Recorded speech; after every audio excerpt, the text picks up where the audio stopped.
I wanted to go ahead and do this month's safety award recognition. And before I have the employee come up here, I basically want to read the situation here, and it's pretty detailed. And thanks to David Lee for providing it for us. It's definitely detailed, and it does give you an insight of what happened out there. So basically, around 10 a.m. on the morning of Tuesday, October 21st, Joseph and a co-worker were traveling back from Coalinga to their main office in Bakersfield. Traveling on I-5 South, roughly 4 to 5 miles south of Highway 58, Joseph noticed a car pulled to the shoulder and immediately passed an overturned vehicle. Joseph, being an EMT and trained in confined space rescue, pulled over and provided assistance. The person on the scene was on the phone. A person on the scene was on the phone already, talking to 911, and Joseph informed the bystander that he was an EMT and was told EMS was en route. Joseph pulled out his EMT kit and backboard from the truck and headed towards the vehicle. Approaching the scene, the area was covered in dry, thorny, dead vegetation. Joseph made contact with the woman, introduced himself as an EMT. He quickly assessed her level of consciousness by asking a few questions. She gave her name and some personal information. She knew her whereabouts. She knew what day it was.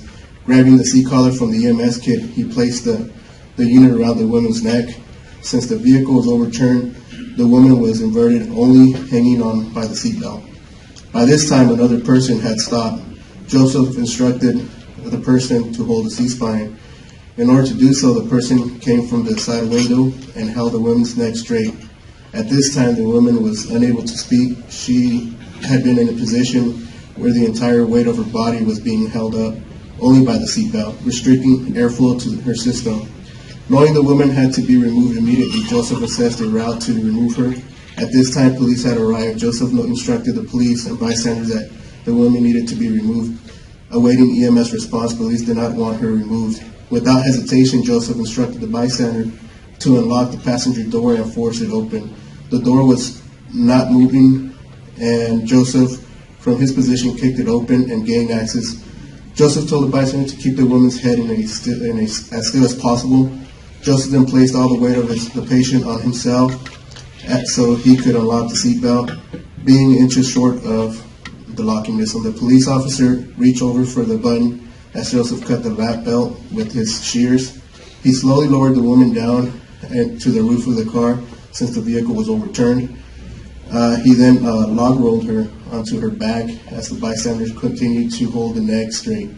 He performed a basic assessment where the woman moved her hands and feet and still knew her whereabouts. At this time, EMS personnel had arrived and proceeded with medical treatment. And basically from there, Joseph gave the EMS and the police a report and pretty much headed to his own business after that. This is a pretty extraordinary story, and situation, and it's awesome to hear about these situations here. And again, lately we've been getting these, and it's awesome, but again, a lot of times we don't hear about them. People do these things, and they don't want to be recognized for it's part of their job, or in this case, it wasn't part of his job, but he did what he had to do as a model citizen, or as a person with the knowledge and training. And again, for this, I'd like to give Mr. Joseph Simmons a round of applause and ask him to come up here.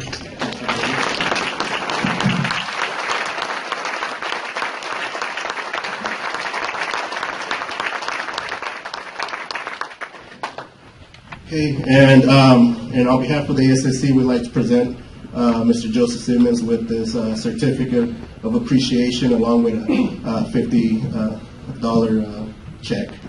Thank you so much.